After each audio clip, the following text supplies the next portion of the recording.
If you were caught in a massive, say, 40-degree heat wave, your very first instinct is probably to just get inside. Right. Like shut the heavy front door and just hide out in your bedroom until the sun goes down. Yeah, of course. I mean, that's what we're all taught to do. Right.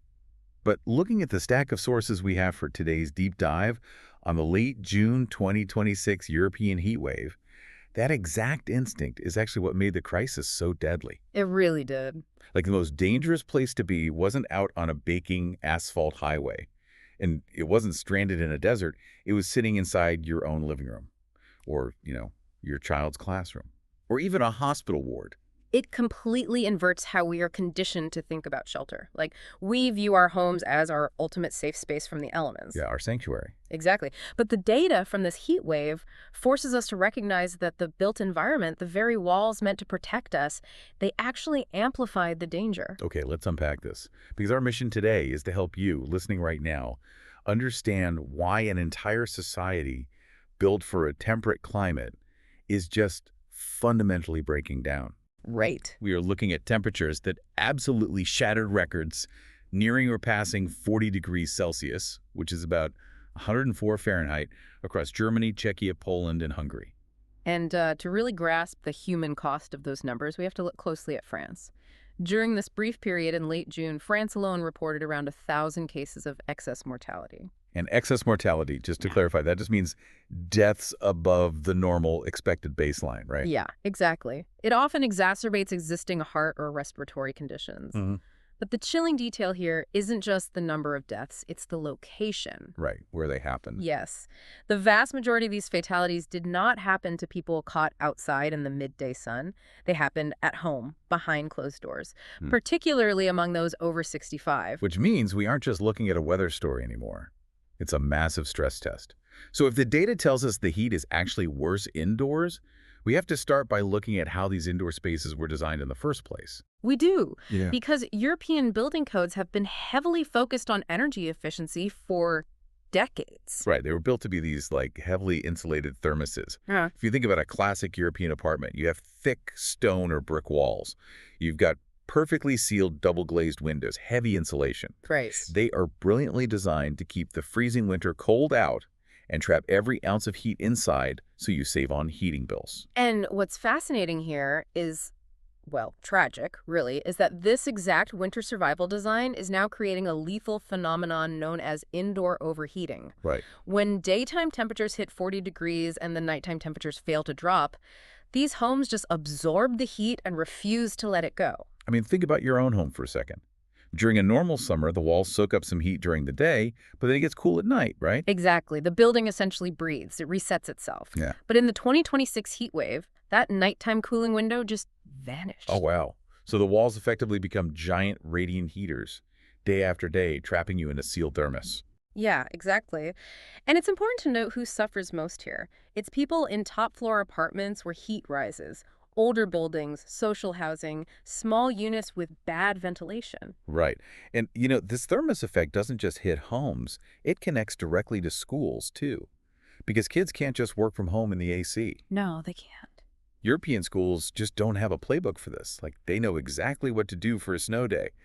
But for heat, they are totally paralyzed. The asphalt playgrounds are baking, classrooms lack AC, and suddenly school uniform policies become actual health hazards. It creates a severe operational crisis. When a classroom hits 35 degrees, kids become lethargic. Their bodies are trying to sweat, which pulls blood away from the brain. Right, so they can't even focus. Exactly. But, if schools can just send kids home early, it brings up a much darker issue. What happens in institutions where people physically cannot leave? The healthcare paradox. This is where it gets incredibly tragic. The people most in danger, the elderly, bedridden patients, infants, they're the exact people who lack the ability to regulate their own environment. Right. If my apartment gets too hot, I can go take a cold shower or drive to a cafe with AC.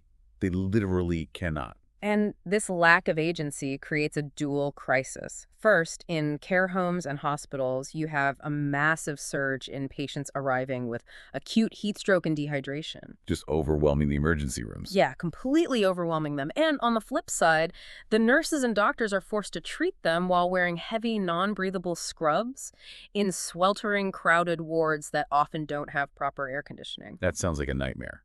You're trying to save lives while your own body is fighting off heat exhaustion. It is. It really drives home a core insight from our sources. Extreme heat doesn't just strike people who are, annoyed by it.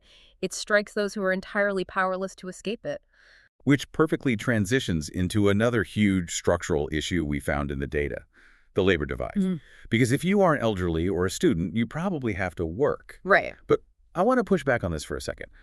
Shouldn't labor laws protect workers? Like, don't employers just look at the thermometer, tell people to drink water and take a break in the shade?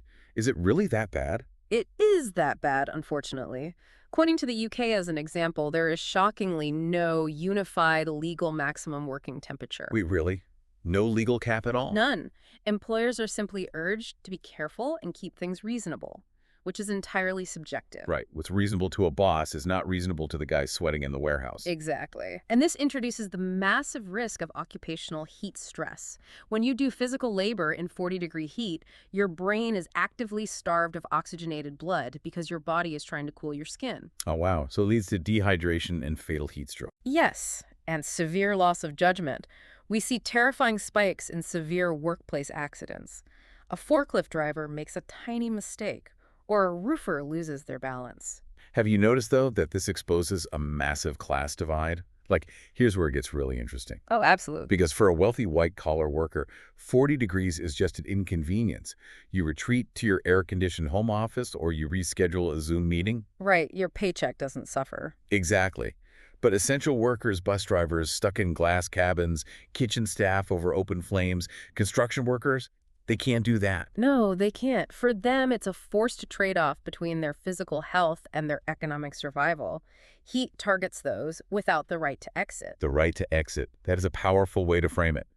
So at this point, the obvious question any listener is probably yelling at their phone right now is, why doesn't Europe just install air conditioning everywhere? We have the technology.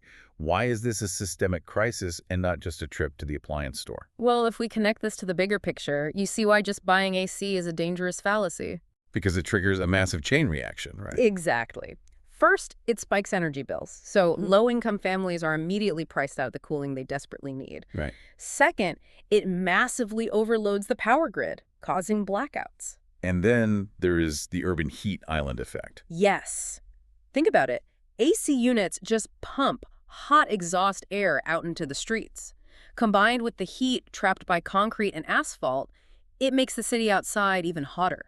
So you are basically privatizing the cold for yourself and socializing the heat for everyone else on the sidewalk. Privatizing the cold and socializing the heat. Exactly. That's wild. And our sources show how this shifts climate change from just an environmental issue to a complete rewriting of economic rules. It really does. Industries are facing shortened working hours, massive supply chain delays because railways are buckling, and soaring insurance payouts. It's a fundamental economic production issue now. The cost of doing business just skyrockets. So if AC isn't the magic bullet and emergency warnings aren't enough, how does a society actually survive this? Because the exception is becoming the daily routine. It brings us to the final concept. Heat adaptation.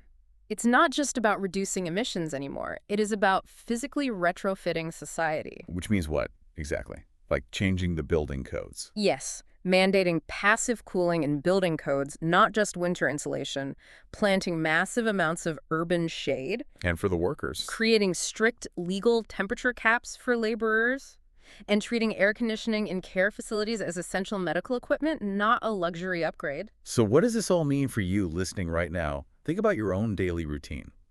If your city hit 40 degrees Celsius, 104 Fahrenheit for weeks straight, which part of your life would break first? It's a sobering thought. It really is. And as we look to the future, should cooling be considered a basic human right, just like having heating in the winter? Definitely something to mull over. We'll catch you on the next Deep Dive.